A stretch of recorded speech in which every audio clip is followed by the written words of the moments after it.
Welcome to உமாச்சி kitchen. எல்லோரும் நல்லா இருக்கீங்களா? உருளைக்கிழங்கு மசாலாவுக்கு ரெடி பண்ணிக்கலாங்க.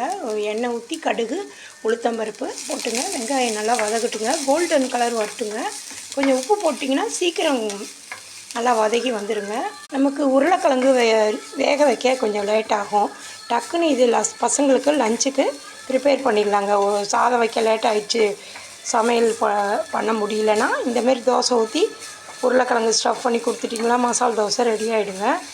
இப்போ வந்து நல்லா கோல்டன் கலர் வரட்டுங்க. நல்லா வதக்கணும் வெங்காயம்.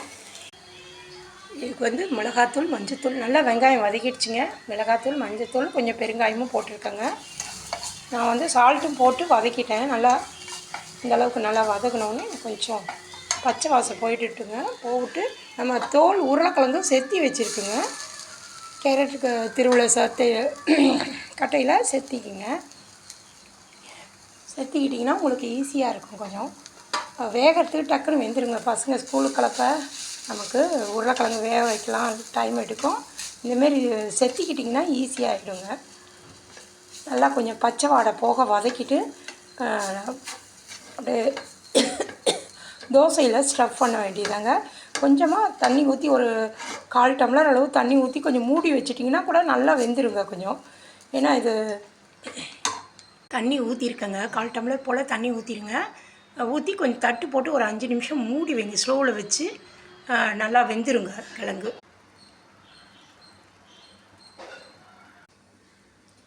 உருளைக்கிழங்கு ஸ்டஃப் ரெடி ஆகிடுச்சுங்க. இப்போ நீங்கள் தாளிக்கும் போதே கடலைப்பருப்பு போட்டுங்க. நான் போடலைங்க. நீங்கள் தேவைன்னா நீங்கள் போட்டிங்கன்னா நல்லாயிருக்கும். பசங்க கிறிஸ்பாக சாப்பிட கொஞ்சம் நல்லா 2 ஸ்பூன் அளவு கடலைப்பருப்பு வெங்காயம் வதக்கும் போதே வதக்கிங்க. கடுகு உளுத்தம்பருப்பு போட்டு கடலைப்பருப்பு போட்டுங்க. அதுக்கப்புறம் வெங்காயம் போடுங்க. சூப்பராக இருக்குங்க. கருவேப்பிலை போட்டேன். உப்பு இந்த ஸ்டேஜில் காரம்லாம் கரெக்டாக இருக்கா பார்த்துங்க. பிள்ளைங்களுக்கு காரம் குறைச்சே போடுங்க தூள் போடும் போது. பாருங்கள், தோசை ஊற்றிட்டேன். நம்ம அப்படியே ஸ்டஃப் பண்ணி அப்படியே பசங்களுக்கு மூடி கொடுத்துட்டிங்கன்னா லஞ்சுக்கு ஈஸியாக இருக்குங்க.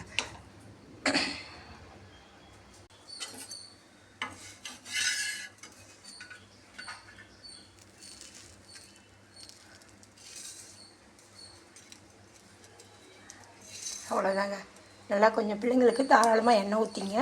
நான் கொஞ்சம் எண்ணெய் கம்மியாக தான் ஊற்றிருக்கேன். நீங்கள் தோசையில் நல்லா எண்ணெய் ஊற்றி ஸ்டஃப் வச்சு கொடுத்துட்டிங்கன்னா சாப்பிடவும் அவங்களுக்கு ஈஸியாக இருக்கும். நமக்கு அவசரத்துக்கு லஞ்சுக்கு ப்ரிப்பேர் பண்ண நீங்கள் ஈஸியாக பண்ணி கொடுத்துடலாம்.